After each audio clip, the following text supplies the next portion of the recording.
that you have to remove corruption not from the bottom but from the top. Top has to be clean so that people will imbibe incorruptibility. Today, you have a leadership which is incorruptible. There is a very important fundamental transformation happening in this country that needs to be understood carefully. And for that purpose, we need to decide who should be there to lead our country. As an author, it's always natural on my part to give you all the details about the book, but my publisher will be unhappy. If I tell you everything, you won't buy it. So I will only give you some idea about what is this book is all about. And it has something to do with what is happening in our country today. We are in the midst of a very important election. Now in the West, it is said that a society gets a government it deserves. You will get a government based on your own qualification. The quality of the society determines the quality of your leadership. But that is a very Western thinking. There's nothing wrong in it. I mean, we choose our governments. But once elected, what the Indian wisdom always says is Raja Kalasya Karanam. Those elected are responsible for transforming the time. While people elect leaders, the hope is, it's not that it is my fate to have so-and-so as my leader, but it is the hope that through this leadership, I will see a great transformation. So our wisdom did not put the entire burden on the society alone, but said, the burden is on the king also, on the ruler also. Raja, Kalasya Karanam. You are responsible for the times. You are elected, now you are responsible for handling this society. When elections come, we generally think about certain very contemporary challenges, contemporary issues. Politicians raise those issues, ruling side, opposition side, all raise contemporary issues. They are important. I am not saying those issues are not important. But what is also equally important is the long time transformation that is needed for a society, whether such a transformation is happening or not happening. So that long-term vision also becomes very important. So my book largely deals with that aspect of Raja Kalasya Karanam. Is the rulership able to transform the society or not? We have been an independent nation for almost 75 years now, more than 75 years now.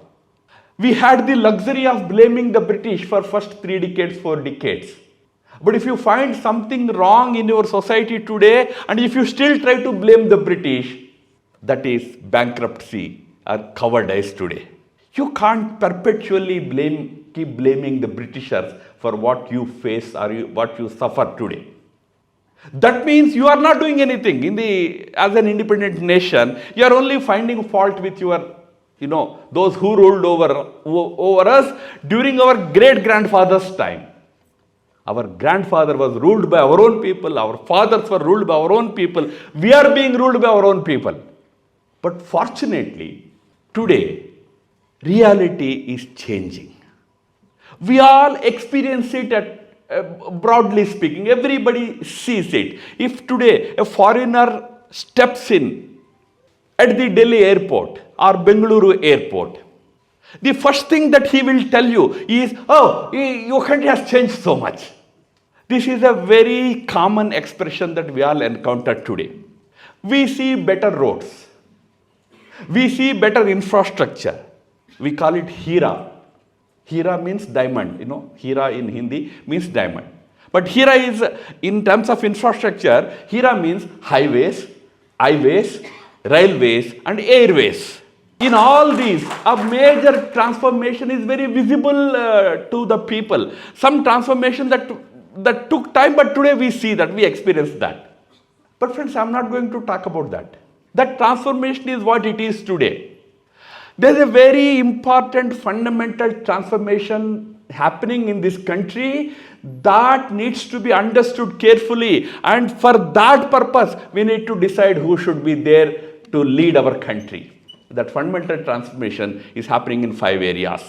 Number 1, at the societal level, the whole thinking, the whole behavior of the society is changing today. We used to think as students, we were told that you are the citizens of this country. And if you are a young man, patronizingly, you are always told that future is yours. We used to think that, oh, so look, my future is going. It used to be very patronizing to us. We would be very proud, happy, future is ours. But for the first time, you have a leadership which told that number one, future will be yours only if you think that present is also yours. It is your present which you have to manage carefully so that your future and the future of many more to come will be good and happy. In that sense, we were today told and we learned that we are not just citizens of this country. Of course, constitutionally we are citizens of this country. Nobody denies that. But we are also the stakeholders of this country. It's our country. It is my duty that this country progresses. It is not the duty of the government alone. That sense of belongingness to the present. Why leaders generally tell you that future belongs to you is because they don't want to give up on the present. So don't ask me about the present. It's jocularly said that no leader will tell you that youth should come forward to take the things into their hands until their son or daughter is ready. Until their son or daughter is not ready, they won't tell you. But here is a leadership which says that no, this today belongs to you. You take it over. That is what is Swachh Bharat. That is what is Stand Up India. That is what is Startup India. That is what is Innovate India. All these are for the people of this country, the youngsters of this country to feel that this is my country, I have to do it. I am the stakeholder, I am not just a citizen. If you are just a citizen, you will demand your rights. I heard that, the workers take out processions, they hold placards. There is a placard on which it is written, Raghupati Raghava Raja Ram, Pura Vetan Adha Kam. I need full salary, but I will only work half of the time. It's a demand. You are a citizen, you have the right to demand. But if it is your country, if it is your nation, do you feel the sense of that duty, that belongingness? That sense is being imparted today to all of us. And that's why today you think twice before throwing your plastic bottle out of your car's window. Even if you try to do it, your son or your daughter, who will be probably studying in a high school or a primary school, will tell you, Papa, don't do it. Keep country clean. We are transforming as a society. Very fundamental change is coming. A very fundamental economic transformation is happening.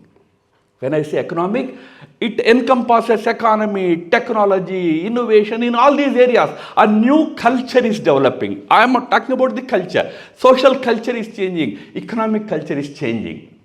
A country of India's size could have really had such a wonderful economic, about Indians it is said that IQ of an average Indian is higher than the IQ of any other person in the world.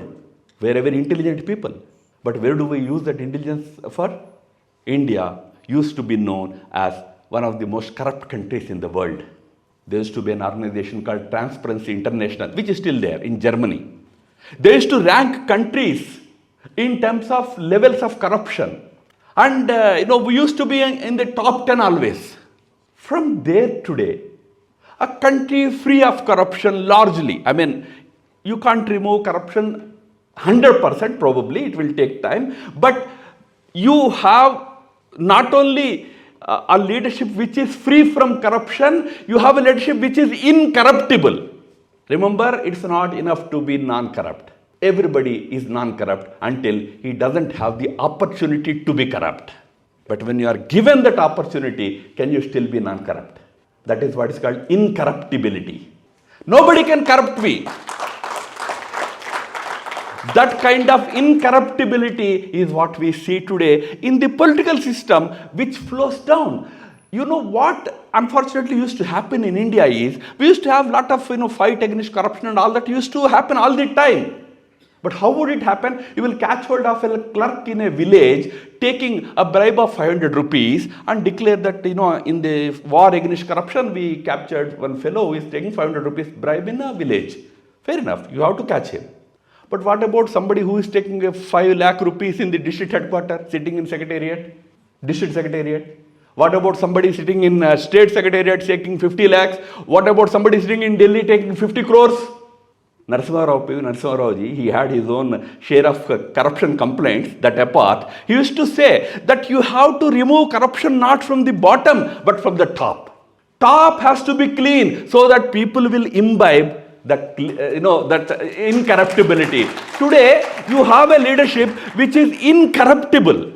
So that corruption things are coming down. When you have that, and when you imbibe this spirit of responsibility, stakeholdership, naturally the same country in which only 20-25 million people were paying taxes, today 85 to 90 million people are paying taxes. Same people. Because today there is confidence that if I pay taxes, it will be used for the good of my country. The economic system is improving because of that reason. On technological front, I was just talking to Arishi.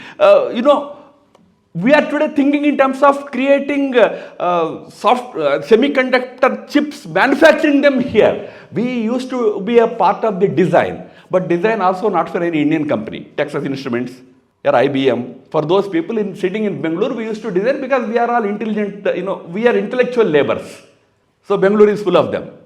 So you will be the designers for IBM and TI and other companies. When it comes to manufacturing them in India, we are still at some 50 nanometers or something. Itna mota chip banate hai.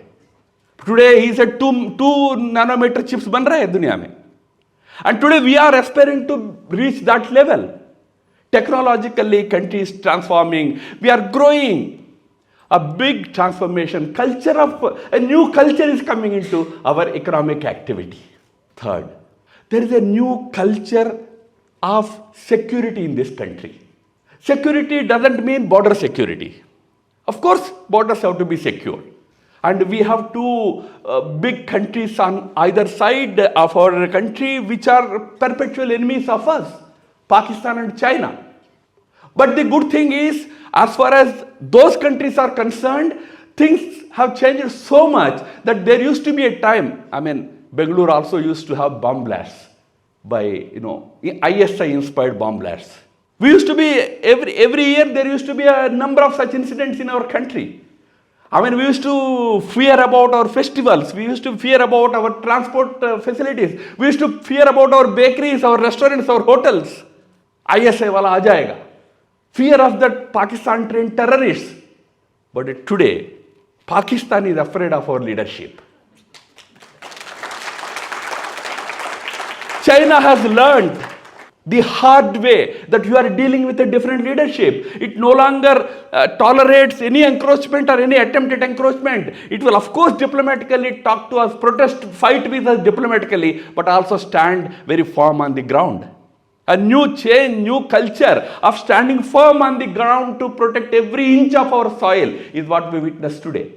But when I say culture of new security culture, I don't mean just that. Within the country, there is an effort to create a sense of security to every individual. A woman in this country, a young man in this country, a scheduled caste, a scheduled tribe, a person of minority community. Everybody should feel that I am secure. My life is secure. I can live happily. I can prosper in this country. That kind of a culture is being inculcated in this country. That comes not just by Qanun, not just by laws. Laws are needed. As long as you have people like Prajwal, you need laws. Qanun chahiye. I am not saying that. But more importantly, you need respect, dignity for people. Irrespective of his caste, his gender, his race, you need to teach respect and dignity towards your fellow human being. Then only security will come. Prime Minister, in his first speech on 15th August 2014, he said something very interesting. He said, if your girl child comes home a little late in the evening, say at 7:30, you will ask how many questions? Where were you? What were you doing? Show me your mobile. Who are you chatting with? We asked 10 questions out of concern for her security.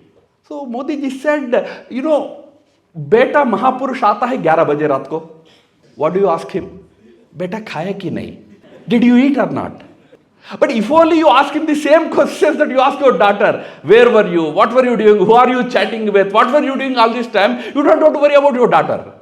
That doesn't mean boys are bad and something like that. I'm not saying that. But you have to impart that sense of dignity in the minds of people. You have to look at everybody with dignity.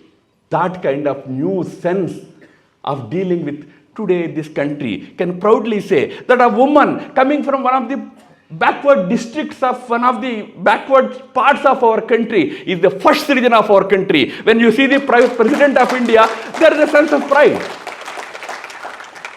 That culture is what we are experiencing today. New culture of security. And fourth, of course, I don't elaborate, but we all feel, today it's no longer there is any hesitation to wear our culture, our religion on our sleeves. There used to be a time when people used to hesitate to identify with the dharma, with the civilization, with the culture. The bhuta of secularism used to dance on our head. You are okay with your caste. You are okay with your language, but you cannot identify with your religion, your culture, your civilization. But today, look at the scenario, the revival of our dharmic places, the revival of the whole dharmic atmosphere. I was just coming back from Varanasi. The airport there is choco-black 24 hours a day.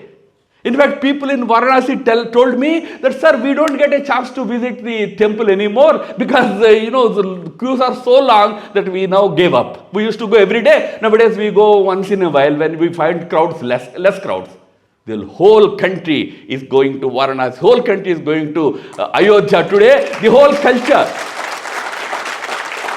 And we in South India think that, it takes 16 hours, 18 hours. It comes in the news here for the darshan at Tirumala temple. This time the queue is for 18 hours, like that news comes, right? If you go to Char Dham Yatra, it takes 48 hours for you. It's the kind of revival of that dharmic atmosphere in the country. Dharmic revival, cultural revival, that is what we all experience today. We are very proud to identify with our dharma. There is no hesitation in this society today. You may belong to any religion, any culture, but you proudly say, they are all my symbols of my civilization. That kind of big cultural change is what we are witnessing today. And finally, a big culture, new diplomatic culture is also what the whole world is seeing in India. Do you know, you all will have your relatives abroad. Every family in Bengaluru will have one or the other relative in one of the countries outside. You ask them, the weight of our passport is much higher today than it used to be 10 years ago. It weighs more. People living abroad will tell you that they feel proud to be an Indian today. They used to hesitate to identify themselves as Indians earlier. There used to be a kind of a stigma attached to it. But no longer. Today it is a matter of pride. And even others tell you, oh, you are an Indian. Great. That's why I said your passport weighs more today. In fact, friends tell me that if you want to get any passport related issues sorted out in any other embassy, it's very easy if you have an Indian passport. Today, world respects India. And this because of a certain new diplomatic culture that we introduced.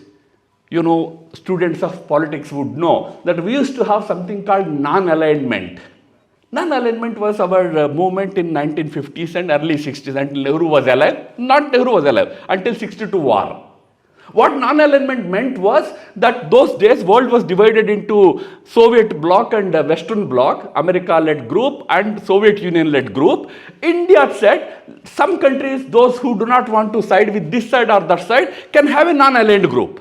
We are neither this side nor that side. So the only qualification for those countries was, you are neither there nor here, so you are with me. That is when we were not so very strong. It was non-alignment of the weak. Today, what we demonstrate is strategic autonomy of the strong. We are strategically autonomous. It is not that we are neither there nor here. We are there also, here also. We deal with America also, we deal with Russia also. We deal with Saudi Arabia also, we deal with Iran also. We deal with Israel also, we deal with Palestine also. And when we do this, nobody can browbeat us. Nobody can say, if you talk to so-and-so, I won't talk to you. We say, thank you. They know that we say thank you, that's why they don't propose. They say, all right, you do with them, but you do with us also. That strategic autonomy, that culture has not only enhanced our prestige, it created a new culture in the world. You won't believe when Ukraine war happened, so far there were a dozen resolutions at the United Nations led by America to force countries to condemn one side of it, namely Russia. India said, you see, in war you can't take sides. We never take sides. India stood up firmly, said, no, we won't take any sides. If there is any blame, everybody has to share the blame. 40 countries stood behind India. And they are not small countries. Indonesia, Saudi Arabia, UAE, even Turkey in one case. Big countries, not small countries. So a new culture where there is no need for world to be divided into this side and that side.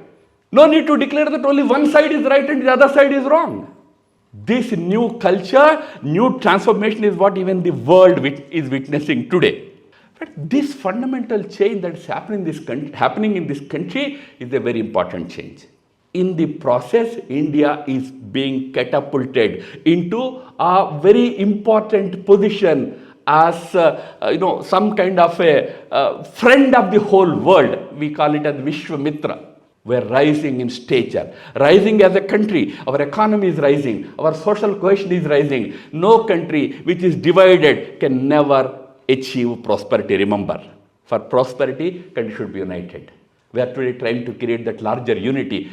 Don't go by political rhetoric at the time of elections. Elections में बहुत कुछ बोला जाता है. Caste, religion, सब elections में बोला जाता है. But if you look at the larger, that's why I said, don't go by the contemporary discourse, look at the larger transformation that's happening to create a united India, to create an economically, prosperous India, a strong India, secure India where every citizen feels secured, and a culturally vibrant India, and diplomatically, globally respected, honored India. That is what is being created in our country. Today's reality is that things are changing. Reality is changing. New reality is unfolding before our eyes. We must look at that new reality and we must ensure that the process continues. So my book, this Indian reality, talks about those aspects. New reality. How do you perceive it? Which prism should you use? As I said, this reality is what India is all about. We are in the direction of becoming a Vikasit Bharat. Vikasit Bharat doesn't mean economically prosperous, rich country. No. Of course, economically we have to become prosperous, and for that we can't wait until 2047 anyway. India has to become prosperous much faster. But a Vikasit Bharat is what people like Rishi Aurobindo had envisioned at the time of our independence. Let me end by just reminding to you what Rishi Aurobindo had said at the time of our independence. He said this independence that India is securing has a much greater meaning. It's not just about one country unshackling itself from foreign yoke. That's one part of it. Yes, we are unshackling ourselves from the yoke of the British. But this unshackling of this country is, of course, for the good of the people of Bharat, but also it will bring the light of freedom to entire Asia, he said. It will carry the message of, of unity of purpose to the whole world. It will elevate the whole world to the level of heaven, and the whole world will realize the divinity of its existence. He said these are the 5 stages for which India's freedom, through this freedom, India is rising. So that rise is what we are experiencing. When we touch 2047, most of you will be alive, should be alive. Some will be alive because of your age, others may be alive because Papi Chirayu, we make so many sins, we don't go so easily. we should see that kind of a great transformed Bharat for the global good. Friends, these are some of the ideas that I tried to capture in this book. I thank you for your patient listening. Namaskar.